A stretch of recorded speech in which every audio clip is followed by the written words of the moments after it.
Pemirsa, meski bukan wilayah rawan gempa, Kota Prabu-Muli akan menjadi percontohan untuk program pembangunan rumah inti tahan gempa atau disebut RITA. Kota Prabu-Muli akan menjadi pilot project atau proyek percontohan untuk program pembangunan rumah inti tahan gempa.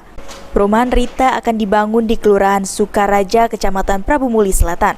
Kepala Dinas Perumahan dan Permukiman Kota Prabu-Muli, Maiduti, menyebut pada tahap pertama sebanyak 30 rumah tahan gempa akan dibangun dengan menggunakan dana CSR.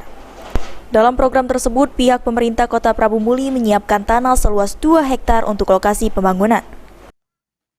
Kota Prabu-Muli? Baiklah, ya betul, kita dapat bantuan rumah RITA ya. Rumah RITA itu sendiri adalah rumah inti tumbuh tahan gempa. Jadi sifatnya rumah bertumbuh, terus dia tahan gempa. Jadi ini baru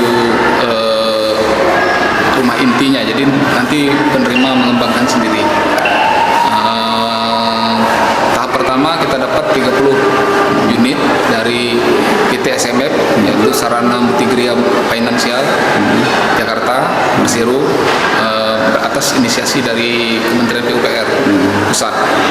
Di PUPR Pusat mencari pihak-pihak perusahaan yang bisa memberikan dana CSR-nya, jadi melalui dana CSR. Disinggung kriteria penerimaan rumah tahan gempa, Maiduti mengatakan pihaknya sudah memiliki data 150 penerima bantuan sama. Warga Prabu-Muli yang tidak memiliki pekerjaan tetap seperti pemulung, tukang sol sepatu, kuli angkut, dan penyandang disabilitas merupakan salah satu kriterianya. Beni Firdaus, PAL TV.